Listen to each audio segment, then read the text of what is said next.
nak minta dengan siapa dia? Syurga tu minta dengan Allah sajalah, boleh. Minta dengan Allah kerana dia. Hak lain tidak kerana dia ke? Situ kemuskilan je.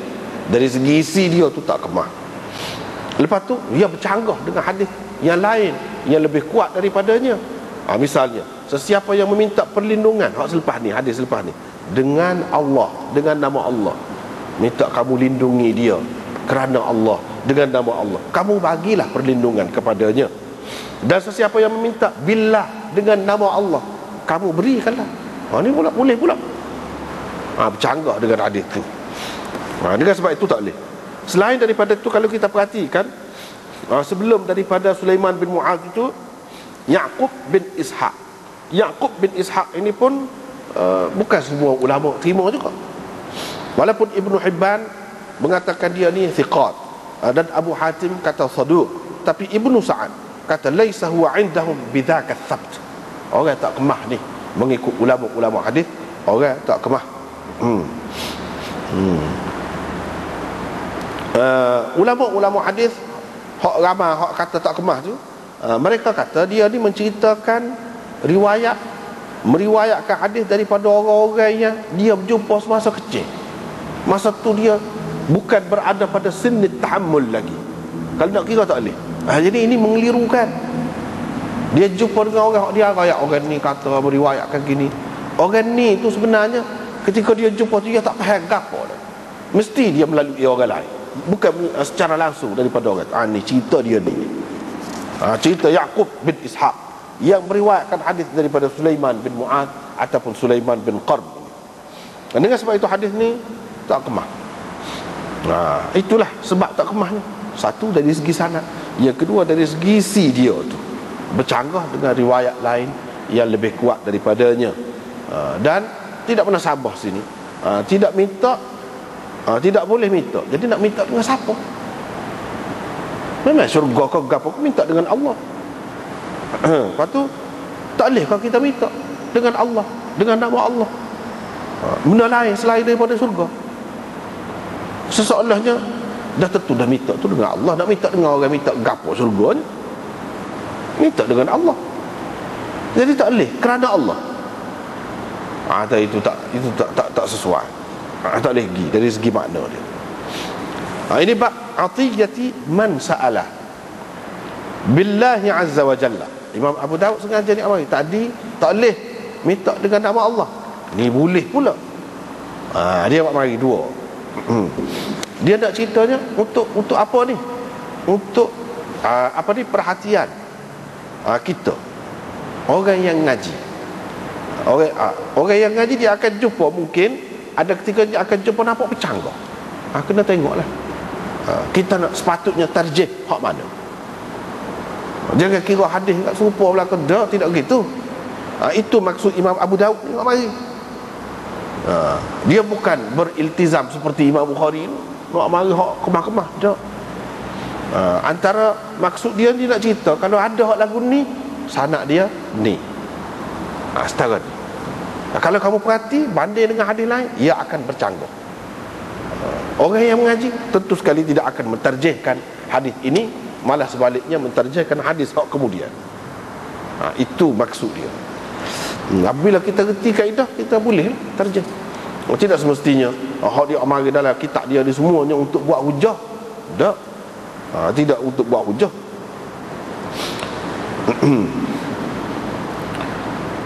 Riwayat daripada Abdullah bin Umar, atiyati man sa'al, itu masdar atiyah. Ini orang panggil idafat masdar kepada maf'ul, bukan idafat masdar kepada fa'il.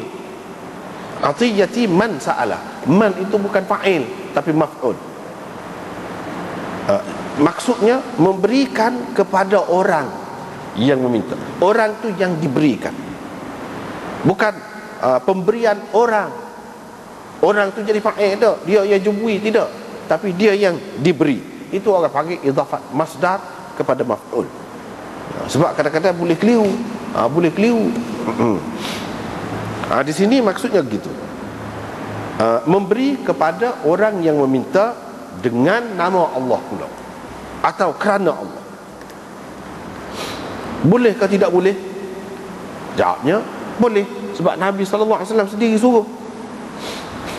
Kata Ibnu Umar, Rasulullah SAW bersabda, sesiapa yang meminta perlindungan dengan nama Allah, minta perlindungan, minta kamu bagi perlindungan kepadanya, fa'a'idhuhu, kamu bagilah perlindungan kepadanya.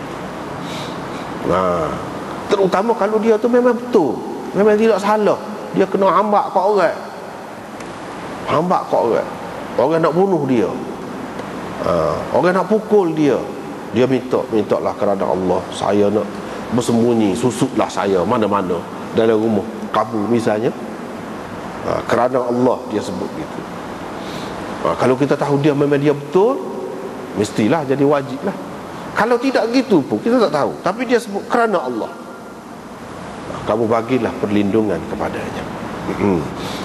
Tapi kena beringat juga, guna nama Allah ni pun zaman sekarang ni tak boleh nak harap.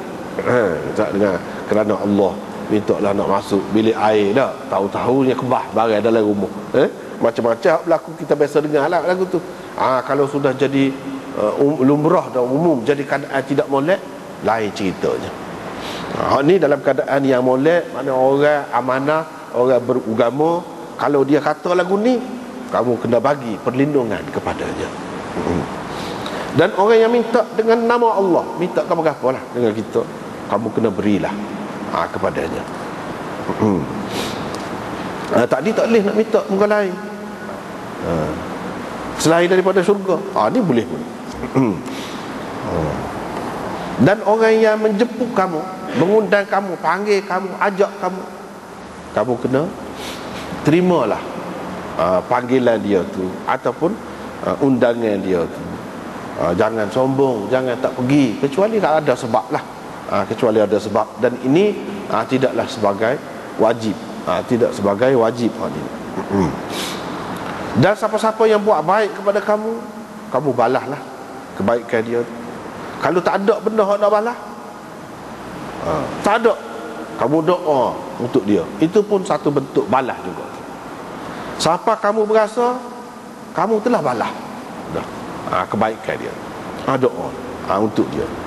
Nabi SAW ajar adab, kalau berjiran ke keluarga ke anak beranak ke orang buat pergi dalam Mekah, jangan kita mata balik kosong gitu, tapi hantar balaslah seboleh-bolehnya. Itu sekurang-kurangnya. Begitu juga banyak lagi hak lain-lain kan. Banyak lagi hak lain-lain. Orang yang buat baik kepada kita, misalnya orang tu menanggung kita belajar, misalnya, itu lebih besar lagi. Menanggung kita belajar, bagi semua PT, kita kena, itu jasa dia, kebaikan dia, kena balas kebaikan dia. Bukan orang saja, pemerintah misalnya, kerajaan baik, bagus, kita kena fikir, kena balas kebaikan dia. Bukan orang perseorangan saja, semualah, kat mana-mana baik, kita kena balas baik. Orang perseorangan, kau siapa kau, tak kira. Kalau tak boleh nak balas, doa boleh juga. Tidak kata tak boleh langsung, boleh balas. Dalam kitab Al-Hisnul Hasin, benteng yang kukuh, ada riwayat daripada Tirmizi, Nasa'i dan Ibnu Hibban daripada Ibni Umar, iaitu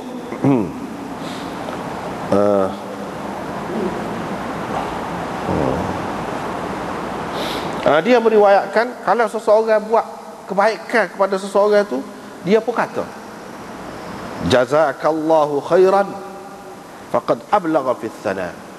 Masuk dah tu, kira tu pujian tu, dah doa tu cukup dah.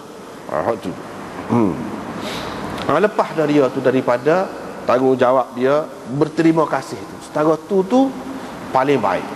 Kalau kita kata terima kasih pun boleh, tapi kalau kata jazakallahu khairan, itu lebih lagi, suk terima kasih, kemuncak terima kasih. Sebab kalau kita kata terima kasih, mungkin kita, kalau kita boleh balas, kita balas dengan cara kita lah, setakat yang kita faham. Tapi kalau jazakallahu khairan, semoga Allah membalas kebaikan kepada kamu, Allah balas tidak serupa kita, tentu lebih